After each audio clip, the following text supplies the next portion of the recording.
Chief Minister of Tamil Nadu, Thiru M.K. Stalin sir, for inviting all of us to this very important meeting.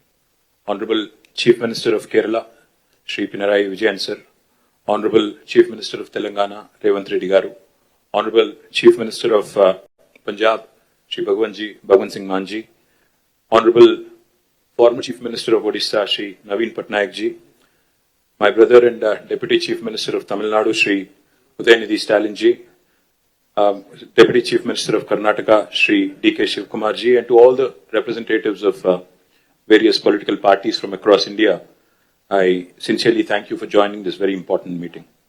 I come from Telangana and I represent the Bharat Rashtra Samithi, which has led a movement for 14 years for the formation of Telangana under the leadership of our leader, Shri K. Chandrasekhar Rao.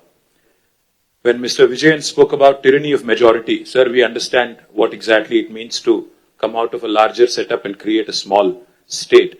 We fought against Delhi, and we fought against the forces for about 14 years to achieve our dream. A long fraught battle it was. We of course draw a lot of inspiration from the people of Tamil Nadu on how to preserve our identity and fight for our rights in a federal setup, because the whole Dravidian movement is a beacon of light for all of us across the country in terms of fighting for our rights and fighting for our spirit. We, of course, also are aware that the 5 South Indian states are at the receiving end, as was enunciated by Shri Vijayan ji, Shri Revanth Reddy ji, and also eloquently by D.K. Shivkumar ji, of the union government's policies. Despite demonstrating robust growth across sectors, these states have been victims of apathy and discrimination. Let me remind all of us, we live in the world's largest democracy, India. But democracy should not become a mobocracy. We cannot let numbers dictate terms. We cannot let numbers dictate policies. While any true federal government would incentivize high-performing states, we have a dispensation today in India that rewards laggards and penalizes achievers. South Indian states, we all know, have been pioneers in administration, in education, in economic production, yet we are penalized with reduced political power. This is not just an imbalance, but it is a political and fiscal centralization that is looming large. History will not forgive us if we do not speak up, because this is the time I think we have to unite. We have to fight against this fundamental inequity. We also need to remember those who have contributed significantly cannot be penalized, cannot be discriminated against. Despite contributing to 36% of India's GDP from the 5 southern states, we are receiving smaller share of central resources, which is also raising a huge concern on fiscal centralization. Delimitation will also create a situation where fiscal resources will also be centralized, much to the chagrin, much to the detriment of South Indian states. If we allow this to continue, I fear that as South Indian leaders, we will be doing a great disservice to our future generations. So history will not forgive us, let me repeat, if we do not speak up now. Discrimination against the South is not a new phenomenon. However, it has reached an alarming proportions in the last 1 decade. From forcible imposition of Hindi to projects like bullet trains only being confined to the northern part of India, union government's initiatives are clearly discriminating against the southern states. To make matters worse, the BJP-led union government is now attempting to implement delimitation on basis of population, adding insult to injury. I'd like to begin by quoting a renowned jurist who once famously said, "A true federation does not allow any region to dominate another, nor does it permit the dilution of democratic representation based on transient factors." So if Lok Sabha seats are increased on population basis, it could prove detrimental not just to South India but also to our friends from Punjab. If not approached cautiously, if not approached with utmost caution, this could impact India's federal balance and heighten regional disparities. We all are Indians first, and then I think we have sub-regional identities, and we cannot have that be challenged. India is not a collection of administrative units. It is a pluralistic, ethno-linguistic union of states, where unlike any homogeneous composition like China or Russia, we certainly are not against money being given to lagging states or backward regions. But the fact is, we are not against money of central government going to some states, but we are against hegemony. We are against this superior feeling that, one region is above another. As we are all aware, as was mentioned by all the leaders here, the freeze on seat allocation happened in 1971 after the census. Then the South India effectively started controlling population. Of course, we all know the story. Now today, we are about 24%, as was pointed out by Telangana CM. But North, the percentage of population has increased, and my brother gave a very nice presentation on what will happen if we go on with a population basis. The only point I would like to make here, if seats are redistributed purely on pro rata population basis, states that have failed to control population will be rewarded, as was put eloquently by Vijayan sir. This is a perverse reward for somebody who has not performed and for somebody who has diligently followed the guidelines of Government of India. Punishing us with reduced representation is certainly discriminatory. India's democracy must be built on progress, governance and economic contribution, not just population. A fair system should reward progress and encourage development in lagging regions. If India has to become a superpower by 2047, 100 years after we achieved independence, we must empower those driving the growth, not silence them. We must empower those who have done well over the last 7 decades and not punish them. Why do we not trust the words of Union Home Minister who says it will be pro rata and nobody will lose representation? I'll give you a classic example of Telangana. When the new state of Telangana was formed in 2014, we were given a promise in the State Reorganization Commission that the delimitation exercise will be taken up in both Telangana and Andhra Pradesh, and the number of seats in Telangana would be raised, MLA seats, that is, assembly seats, from 119 to 153 in Telangana, from 175 to 225 in Andhra. 11 years since then, and it's an act of the parliament, but no action has been initiated because it is inconvenient for BJP to increase the seats. Where it is convenient for them in Jammu and Kashmir and Assam, they've gone ahead and conducted delimitation. Where it is inconvenient for them in Andhra and Telangana, they've kept it aside. Why do we not trust them?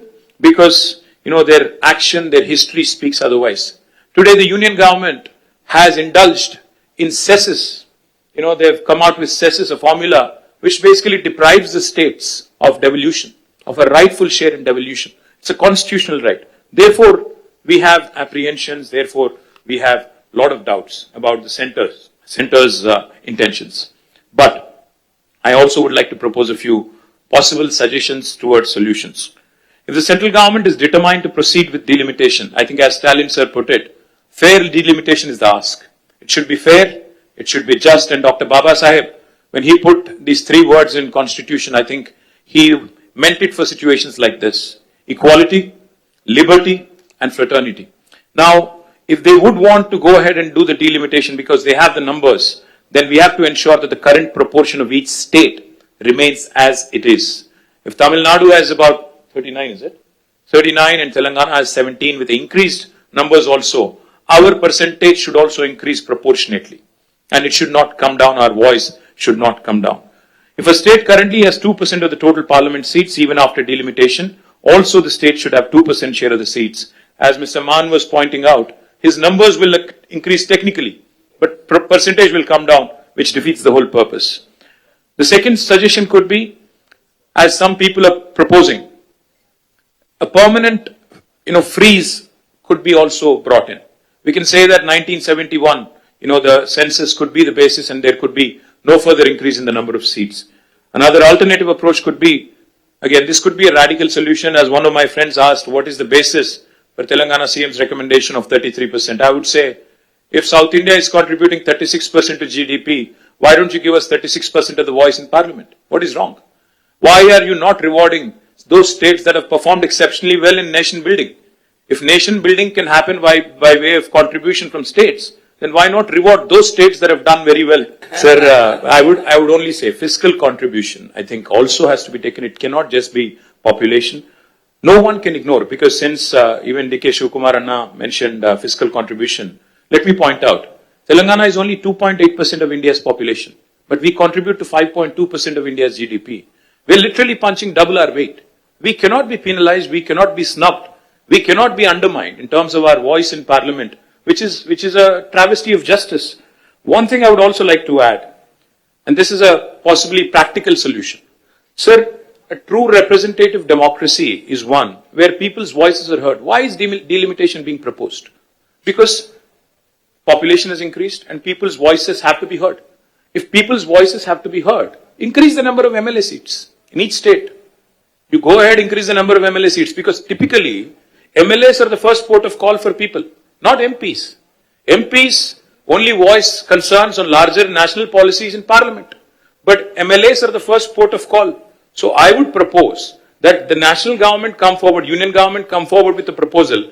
In lieu of increased population across the country, let us increase number of assembly seats in each state so that people are having more access to their MLAs, more decentralized setup.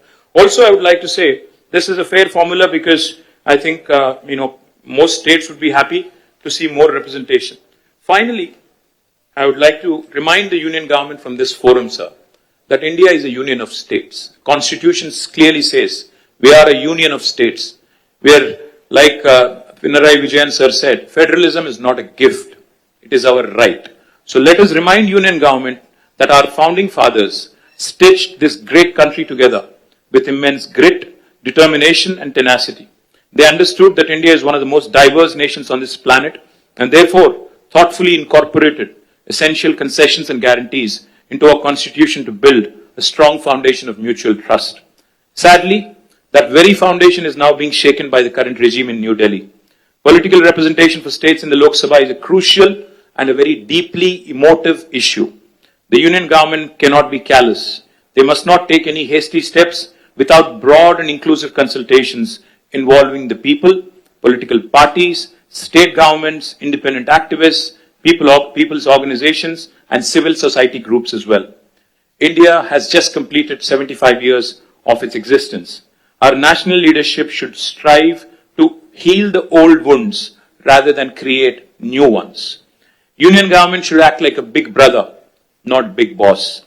As a renowned scholar and statesman once said, the federal structure of India must ensure that no state, however small or large, it could be Manipur or it could be Uttar Pradesh, feels neglected in governance. Finally, cooperative federalism will make India stronger. Stronger the states, stronger the country. Cooperative federalism will make India stronger, not coercive federalism. Jai Telangana, Jai Hind. Thank you, Stalin sir.